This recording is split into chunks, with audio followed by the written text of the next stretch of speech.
dowladda Kuuriyada Waqooyi waxay wax ka bedel ku samaysay dastuurka waxaana qodob muhiim ah lagu soo daray dastuurkaasi qodobkaas oo ku saabsan nuclearka iyo nolosha hogaamiyaha Kuuriyada Waqooyi iyo dalkaasi haddii hogaamiyaha Kuuriyada Waqooyi la bartilmaameedsado talaabada xigta ee uu qaadi doono sida warbixinta lagu sheegay wargeyska The Telegraph lagu daabacay wax ka bedelka dastuuriga wuxuu yimid iyadoo xiisadda caalamka ee dhanka nuclearka ku saabsan ay sii kordhayaan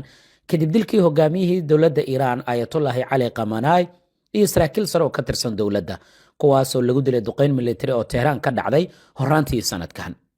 Kuuriyada Waqooyi marka maxay wax ka bedeshay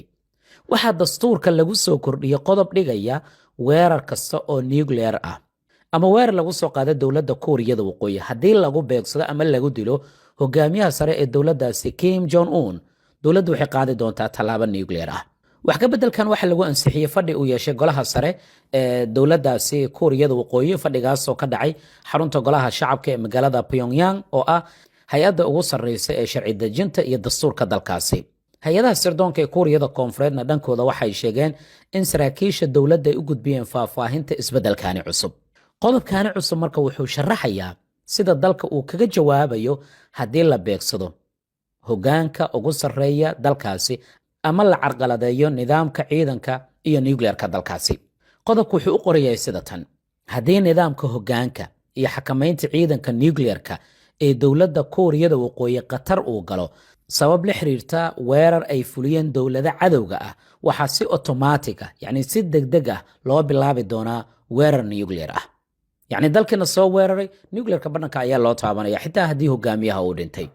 waxay isweydiin mudan marka yani badhanka nuclearka laga taabanayo soo laguma ogeyn inta badan madaxda dalka ugu sarreysay agaarkooda inuu yaallo mise badhamo badan ayay Kuuriyada Waqooyi samaysanaysaa oo ay ku jeedin doontaa Mareykanka iyo Japan iyo Kuuriyada Koonfureed waqti xaadirkan ee cadow ay u arkaan Kuuriyada Waqooyi waxay horey sidaani oo kale u samaysay wax ka bedelid badan oo dhanka dastuurka ah kuwaas oo ay ku qeexday xuduudaheeda waliba si rasmi ah xuduudeeda inay Kuuriyada Koonfureed ula wadaagta ayaa lagu sheegay taas oo meesha ka saartay dhammaan qodobadii ugu yaraan lala xiriirinayay mideynta labada Kuuriya tanina waxay muujinaysaa in Kim Jong Un uu doonayo in labadaasi dal si madax bannaan ay u dhaqmaan mowqif cadna laga qaato laba dowladood oo madax bannaan loola macaamilo bishii hore madaxweyne Kim Jong Un wuxuu sheegay inuu sare u qaadi doono awoodda nuclearka ee dowladda Kuuriyada Waqooyi isagoo sii waday mowqifkiisa adag ee ka dhanka Kuuriyada Koonfureed waxaana dalkaas uu ku tilmaamay cadowgooda ugu weyn ama dalka ugu cadaawadaha badan ee Kuuriyada Waqooyi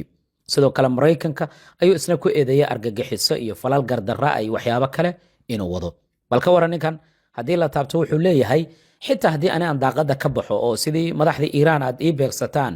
ogaada badhanka dad kale ayaa gacanta ku haya waana la taaban doonaa aragtida hadana la wadaag waxyaabaha ka soo kordha waan kula wadaagi doonaa insha Allah aan ku raaciye Kuwait iyo Imaaraadka Carabta maanta oo axada waxay sheegeen dhankooda inay la tacaaleen diyaarada aan duuliye lahayn oo lagu soo weeraray oo hawadooda soo galay inkastoo heshiiskii xabajoojinta ee dagaalkii bariga dhexe la gaaray 8 Abriil muddo bil ka hor iyo maalmo ayaa hadana dowladda Imaaraadka Carabta markii afraad waxay leedahay weerar ayaan la kulmaynaa oo dhanka Iran ka imaanaya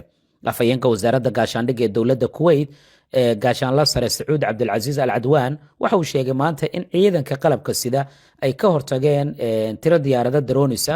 oo uu sheegay in dhanka iyo Iran inay ka yimaadeen kuwaasoo hawadooda soo galay dhulkana la soo dhigay sidoo kale wuxuu sheegay inay ogaadeen dhowr diyaaradood oo drones ah markii hawadooda ay soo galeen waliba si degdeg ah in loo qabtay taasoo noqonaysa dhacdadii ugu horeysay tan iyo markii bishii Abriil heshiiska xabajoojinta la gaaray Imaaraadkana markii shanaad ayaa sidaan uu ku dhawaaqaya maanta ayaa qoraal ka soo baxay wasaaradda gaashaandhigga waxay ku sheegeen in dalkaas uu ku guuleystay inuu soo rido diyaarada drones waliba waxay yiraahdeen dhanka iyo Iran ayay ka yimaadeen halka Kuwait ay isticmaashay cadowga ayay diyaaradahan inooga yimaadeen oo dalku si toos ah maanay sheegin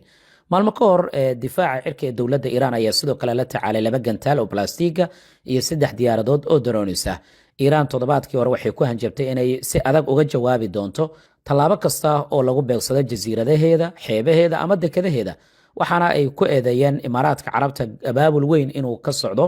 abaabulkaas oo ka dhana dowladda Iran taliska Qatim al-Anbiya ayaana hore u beeniyay in ciidankooda ay ka dambeeyeen weerar kala duwan oo Imaaraadka Carabta lala eegtay toddobaadkii lasoo dhaafay. dhanka qatar markaan eegnana waxay cambaaraysay markii maanta la bartilmaameysaday mid ka mid a maraakiib ganacsi oo la sheegay inay ku sugnaayeen dekadaha u dhow dalkaasi qatar. wasaaradda gaashaandhigga ee dowladda qatar ayaa qoraal ay soo saartay waxay ku sheegtay in diyaaradda ronisa lagu bartilmaameysaday markabkan xilli uu ku sugnaa mid ka mid ah dekadaha dhanka waqooyi bari ee dalkaasi qatar. arrimahan waxyaabaha ka soo kordha barnaamijyadeena kale ayaan kugula wadaagi doonaa insha allah.